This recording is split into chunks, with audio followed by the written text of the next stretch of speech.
우리 신앙 고백함으로 새벽 기도회를 시작하도록 하겠습니다.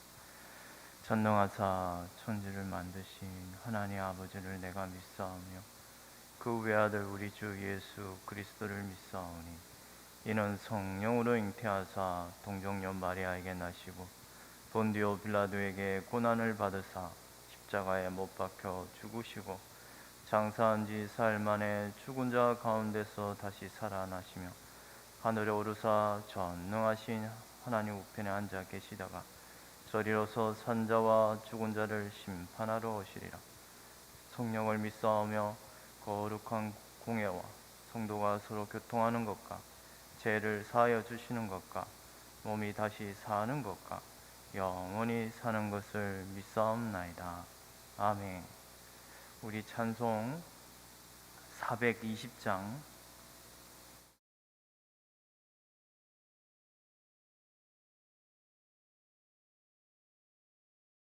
420장 너 성결케 위해 함께 찬송하겠습니다.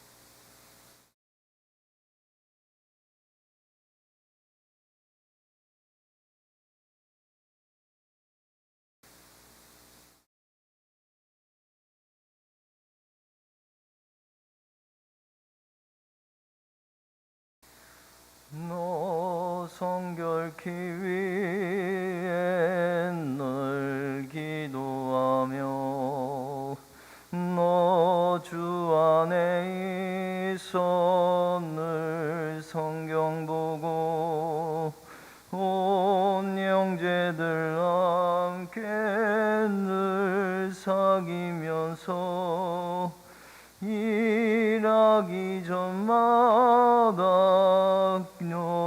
기도하라. 너 성결케 위해 내 머리 숙여 정밀히게 내 주께 빌라. 주 사귀어 살면 주 닮으리니 널 보는 이마다 주 생각하리. 너 성결케 위해 주 따라가고 일 다급하여도 당황치 말고 참 즐거울 때나 또 슬플 때나 너 주님만 믿고 늘 따라가라.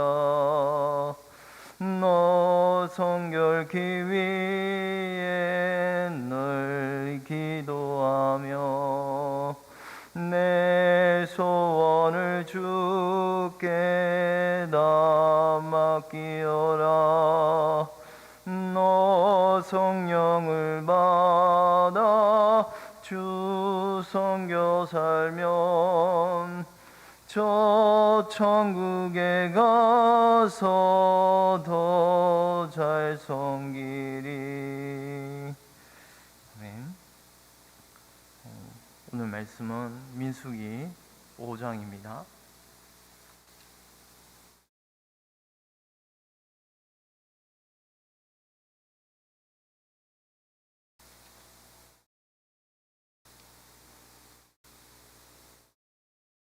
민수기 5장 11절에서 31절 마지막까지 우리 한 절씩 교독하도록 하겠습니다. 민수기 5장 11절에서 마지막 31절까지.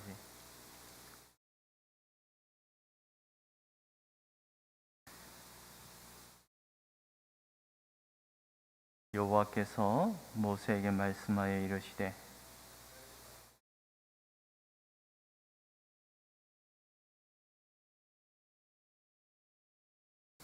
한 남자가 그 여자와 동침하였으나 그의 남편의 눈에 숨겨 드러나지 아니하였고 그 여자의 더러워진 일에 정인도 없고 그가 잡히지도 아니하였어도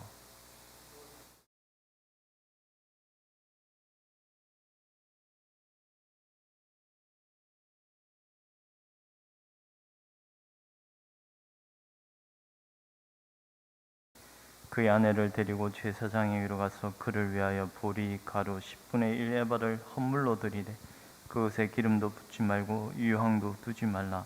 이는 의심의 소재요 죄악을 기억나게 하는 기억의 소재라.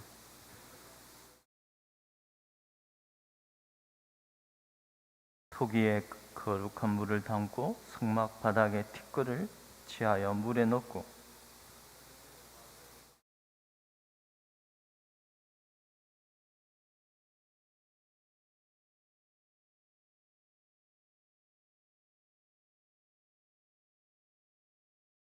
여인에게 맹세하게 하여 그에게 이르기를 네가 이 남편을 두고 탈선하여 다른 남자와 동침하여 더럽힌 일이 없으면 저주가 되게 하는 이 썬물에 해독을 면하리라.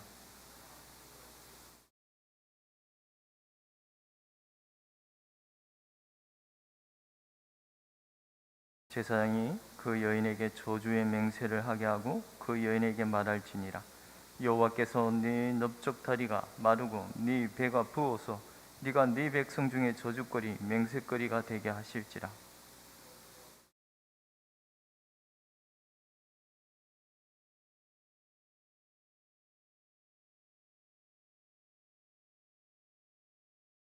제사장이 저주의 말을 두루마리에 써서 그 글자를 그 썬물에 빨아넣고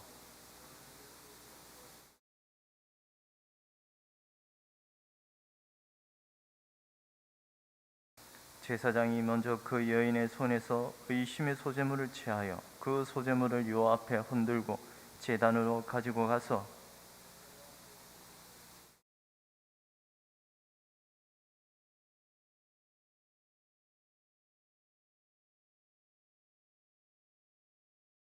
그 물을 마시게 한 후에 만일 여인이 몸을 더럽혀서 그 남편에게 범죄하였으면 그 저주가 되게 하는 물이 그의 속에 들어가서 쓰게 되어 그의 배가 부으며 그의 넓적다리가 마르리니 그 여인이 그 백성 중에서 저주거리가 될 것이니라.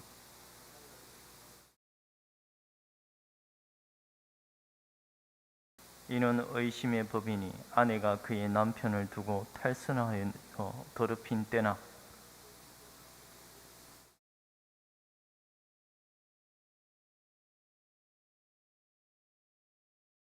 함께 읽도록 하겠습니다. 남편은 무죄할 것이요 여인은 죄가 있으면 당하리라. 아멘. 오늘 읽은 본문의 길이가 좀 상당히 길지만 그런데 한 내용을 이렇게 이처럼 5장에 거쳐서 길게 하나님께서 이렇게 기록으로 남겨두신 뜻이 무엇일까에 대해 우리가 한번 생각해 보았으면 좋겠습니다. 뭐냐면 한 여인이 남편에게 신의를 저버리고 간음한 사건을 언급하고 있습니다. 그런데 우리가 이 말씀을 보면 좀 저는 두렵고 떨리는 정말 두려운 말씀이기도 합니다.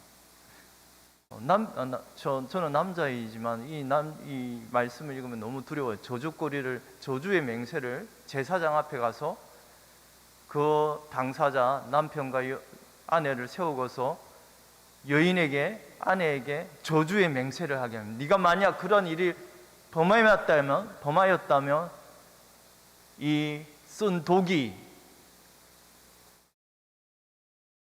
저주거리가 되게 하리라 하셨어요. 이 말씀을 우리가 보면 저도 두려운데 그 당사자 여인에게는 얼마나 두렵겠습니까? 그죠?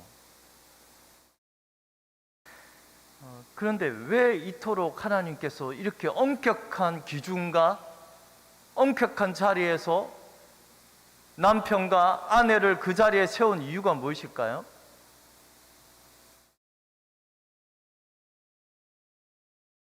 간음의 엄란한 죄를 하나님께서는 당연히 기뻐하지 않으시죠. 근데 이게 그만큼 가증한 죄라는 말입니다.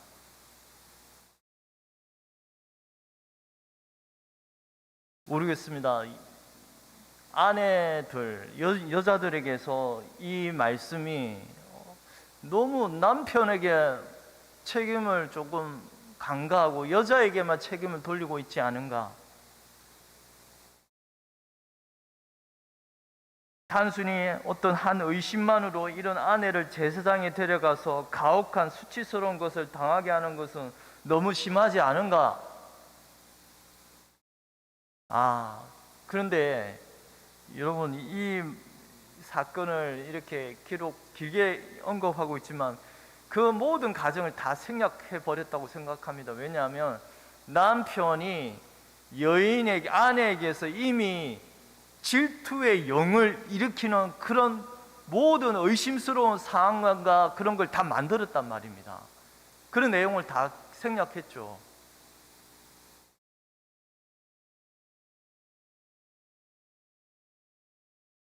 (14절에) 보니 그 남편이 의심이 생겨, 이 의심이 생겼다는 말은 직역을 하면 질투의 영이 지나갔단 말입니다. 남편과 아내가 하나 된 그 부부의 끈을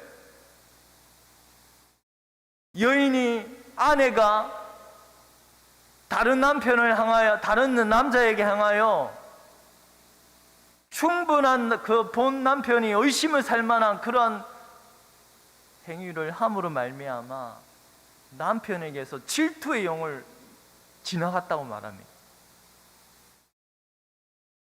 저는 이 말이 이렇게 생각합니다. 하나님이 여인이 잘못한 그 일을 징계하시기 위하여 남편에게 악한 영을 보내심으로 이 부부 관계가 파탄이 날 수밖에 없겠군.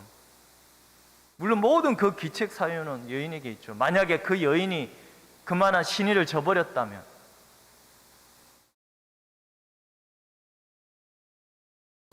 성경 말씀에서 오늘 말하는 그 14절에 이건 그 단어는 아주 강한 단어입니다. 질투의 영이 남편에게서 지나가. 마치 그 출애굽할 때 죽음의 사자가 유월절 어린 양의 집을 다른 집은 건너뛰듯이, 그런데 그 반대로 죄를 범한 그 곳에는 죽음이 임하였듯이 질투의 영, 어둠의 영이 그 남편에 사로잡았다고 말씀합니다. 물론 이런 책임을 여인에게 다 돌릴 수는 없을 것입니다. 그죠? 또 남편은 성급하게 무지한 아내를 수치스러움을 아내를 확 묶어버려서 이런 벌을 받게 하는 것은 어떻게 보면 성급하고도 무분별한, 만약에 그 여인이 죄가 없다면 단순히 의심만으로, 의심이라는 거 질투입니다. 질투하는 것만으로 이런 가혹한 법정에 서게 하는 건 너무 심하지 않은가? 그리고 남편이 무분별하게 그냥 의심한 것만으로 계속 그런 자리에 아내를 세우는 건 지나친 것일 수도 있겠습니다만, 남편에게 만약에 의심이 많은 남편에게서 이런 건세를 줌으로 말미암아 마치 미치광이에게 칼을 쥐어주는 것 같은 그런 것으로 보이겠지만, 그러나 여기에는 이런 모든 잘못된 걸 미리 차단하기 위한 방법이 다 여기 언급이 되어 있습니다. 뭐냐면 제사장을 그 가운데 세워두었습니다. 재판관처럼. 남편이 단순히 의심만으로 이 여인을, 자기 아내를 법정에 이렇게 여기 데리고 왔는지 충분히 분별하고 판단할 그런 지력을 갖춘 누구요? 제사장 앞에 데려가라고 말씀합니다. 제사장은 지혜로운 자를 세우는 겁니다.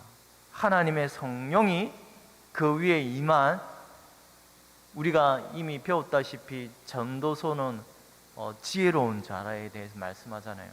성령이 임한 모든 주의 백성은 지혜로운 자입니다. 특별히 제사장을 세울 때, 하나님의 직분자를 세웠을 때 성령이 그 가운데 임하심에 하나님이 지혜를 베푸시는 그런 제사장을 통하여 만약 남편이 불경건하고 잔인한 남편, 폭력을 일삼는 그런 남편이라면 제사장은 충분히 그런 하나님 주신 지혜로 남편에게 책임이 있는지를 분별할 수 있다는 것입니다.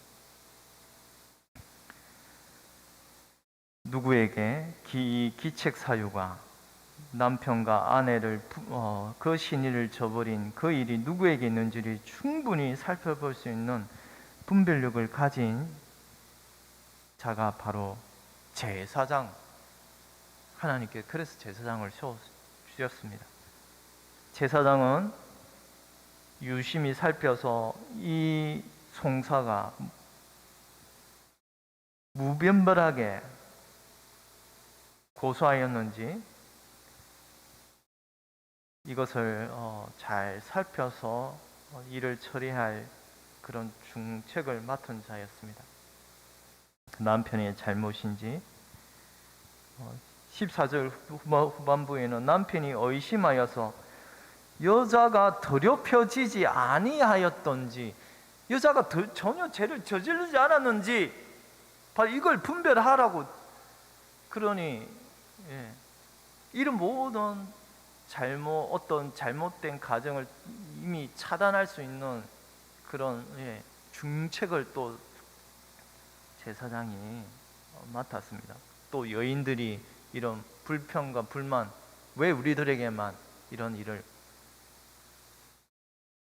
그러나 여자가 더럽혀지지 않았는 경우에 어떻게 처리할지까지도 다 율법의 규정에 기록해 넣었단 말입니다. 그 다음 이런 선서를 하는데요, 선서는 아내에게 엄청난 두려움을 그저 가져다 주었을 것입니다. 그리고 그 여인은 하나님 앞에 서서 맹세하는 것입니다.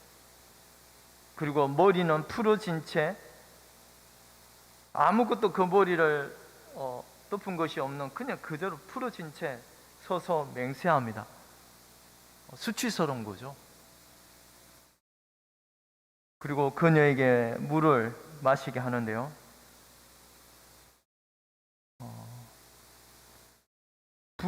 이 물은 그런데 이 물은 부정을 씻는 물이라고 생각이 됩니다. 왜냐하면 민수기 19장에 보면 붉은 암송아지를 불사르는 장면이 나옵니다. 그 남은 죄를 암송아지의 죄를 거두어 진영 밖 정한 곳에 둘지니 이것은 이스라엘 자손 회중을 위하여 간직하였다가 부정을 씻는 물을 위해 간직할지니 그것은 속죄제니라. 여인에게 물을 마시게 하는데요, 그 성막의 바닥에 있는 티끌을, 그 티끌이라는 건 죄거든요. 죄. 암송아지의 그런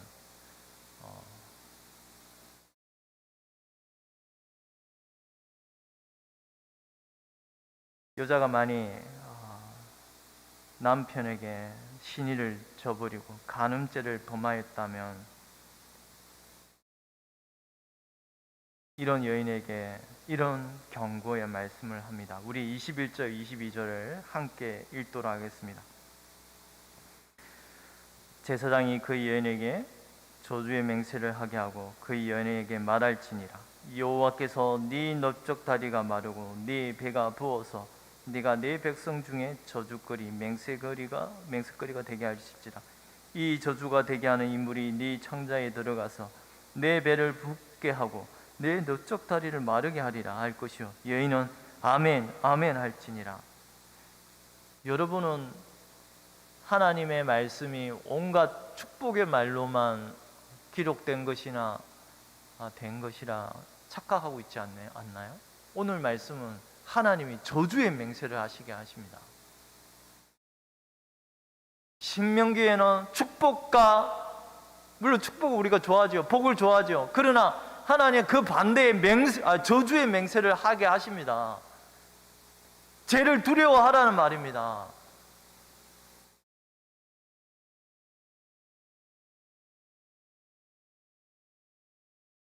너무나 무서운 말씀입니다. 어떻게 보면 하나님께서 너무 다른 죄악들보다 살인죄나 지독스러운 흉악스러운 범죄들보다 더 심한 벌을 너무 아내에게, 이 여인에게 내리시는 것이 아닌가 싶습니다만, 그럼 한번 생각해 보세요. 여러분, 이 죄는, 흉악한 죄는, 살인죄는 그래도 다 보는 데서 일을 저지르지 않습니까? 그 범죄는 숨길 수 없지 않습니까? 그런데 이 죄는 엄밀하게 행하거든요. 보이지 않는 데서 아주 엄밀하게, 침소에서, 침상에서, 아무도 보지 않는 데서.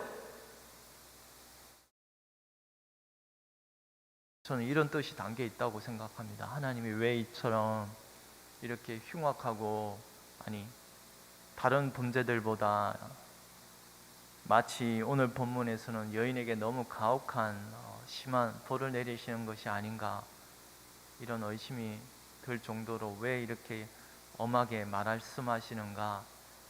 그러나 이 엄난죄, 이 간음죄는 남이 보지 않는 데서 엄밀한 곳에서 이루어지기 때문에 더 죄가 빈번하게 누룩처럼 포져갈 수 있기 때문에 그렇습니다. 그렇지 않을까요?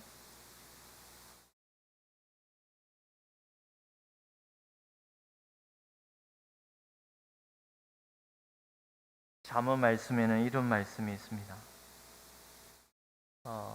놀라운 것 세 네 가지에 대하여 너무 잠언 기자가 기가 차서 말할 정도로 한 말씀이 있습니다. 내가 심히 기이 여기고도 깨달지 못하는 것 서넛이 있나니 곧 공중에 날아다니는 독수리의 자치와 반석 위로 기어다니는 뱀의 자치와 바다로 지나다니는 배의 자치와 남자가 여자와 함께 한 자치며 엄녀의 자치도 그러하니라. 그가 먹고 그의 입을 씻음같이 말하기를 내가 악을 행하지 아니하였다 하느니라. 간음한 엄란한 여인의 한 그 행위가 얼마나 엄밀한 데서 이루어지는지 아무도 보지 않으니 나는 그런 일을 행하지 아니하였다. 마치 먹고도 먹지 않은 것처럼 입을 씻음같이. 이게 간음의 엄란의 죄의 실상입니다. 여러분, 제가 너무 이 엄란의 죄에 대해서 너무 가혹하게 제가 또 다루고 있지 않은가? 아니, 성경이 그렇게 다루고 있고, 그러나 오늘날 우리 사회 세상 가운데서 여러분 출산이 적은 이유도 여러분이 다 짐작하실 것입니다.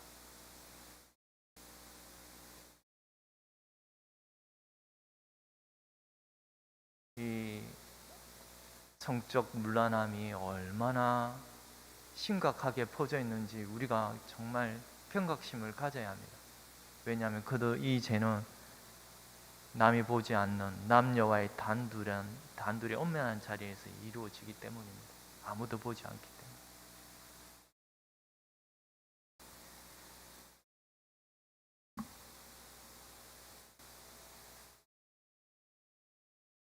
다른 죄악들은 쉽게 드러나는 죄악입니다. 너무나 살인죄는 명백하게 드러나는 죄악이고 감출 수 없는 것인 반면에 이처럼 간음죄를 더욱 혹독하게 다루는 데는 이 죄가 얼마나 감추어져 있고 우리의 침실 안에서 빈번하게 범할 수 있는 그런 심각한 우려가 있는 죄라는 것을, 특별히 여성이 이런 죄악에 빈번하게 접할 수 있기에 이런 죄악의 엄밀성을 극도로 경계하고자 하는 뜻이 오늘 이 본문 말씀의 저주의 엄중성에 담고 있다고 여겨집니다. 그러나 반대로 만약 이 여인이 이 간음죄를 범하지 않을 때에는 그 저주는 뭐라고요? 아무런 효력을 발휘하지 않습니다. 내가 진실하게 신실하게 남편과 신의를 지킨 여인에게는 이런 저주거리가 아무런 두려움으로 다가오지 않는다는 것입니다. 이 얼마나 여러분 그렇지 않습니까? 진실한 신실한 하나님의 백성에게는 저주도 아멘으로 할 수 있는 것입니다.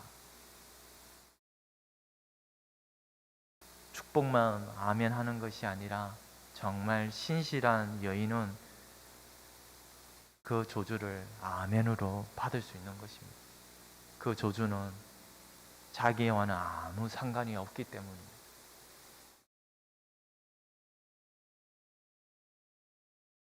우리는 오늘 말씀에서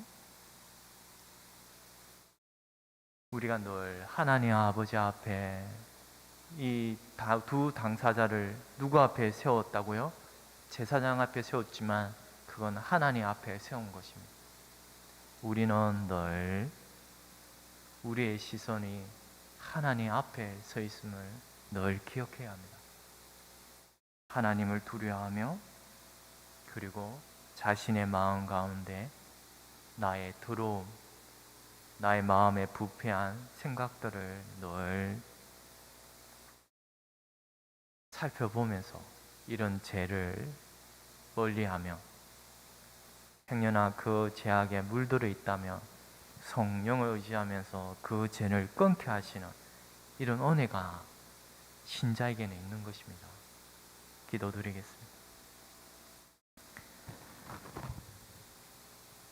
하나님 아버지, 참 오늘 저희로 통하여 하나님 말씀을 통하여 두려운 말씀을 드렸습니다. 하나님 남편과 아내가 하나님 그 부부간에 하나된 몸으로서 서로를 사랑하고 서로를 한 몸된 몸으로서 서로를 아끼고 사랑해야 할 그런 자들이 질투의 영을 일으키게 하심으로 서로 간에 신의를 저버리게 하심으로써 이런 불화로 말미암아 가정에 파탄이 일어나고 심지어 하나님 앞에 서서 저주의 맹세를 하게 하시는 이 두려운 말씀을 저희가 삼가 들었습니다.